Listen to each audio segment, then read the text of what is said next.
Hi everyone. Okay, so today for my city group discussion, I wanted to discuss two things. So I wanted to first target my biophilic format as well as a proposed project.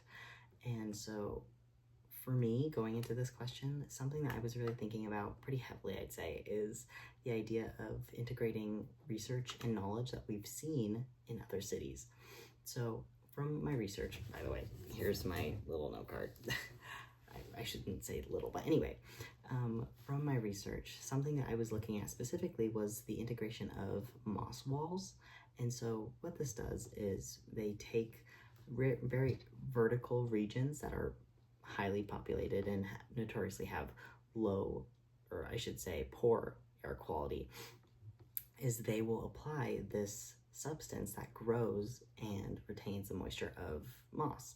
And before you say, well, grass and concrete don't really mix, well, it's not really grass, you know. So similar to what you were seeing in the UK with the project that was was used in the Green Museum that we saw in the lecture. These moss walls are non-erosive, which means it is very adaptable to our urban jungle, I'd say, considering that Chicago has many large urban not urban sprawls, but vertical regions.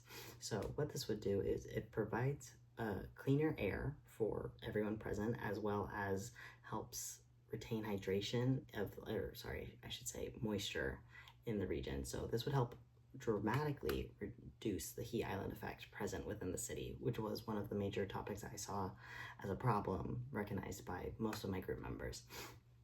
Additionally, I was looking at some possible ideas like throwing around. So similar to Millennial Park, what you'll see is there's often this need for biodiversity, and so this requires, you know, talking to professionals within the field and recognizing how integrating nature would probably be best. So what I was looking at was the Chicago Riverwalk, and to my knowledge, it's pretty sparse in that it's just a trail, but in doing so, by applying more nature and fauna within the region, you would see an increase in biodiversity, and that would likely in turn improve water quality for the local animals and help retain a lot of the sustenance and nature within the region.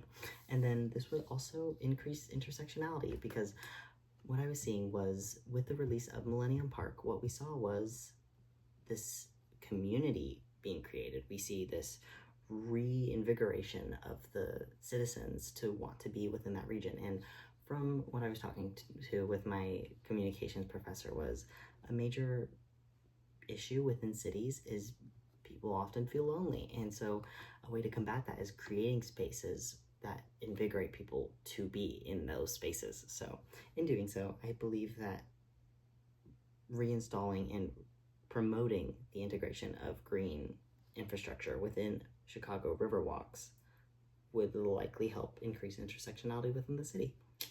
And there you go. Have a good one.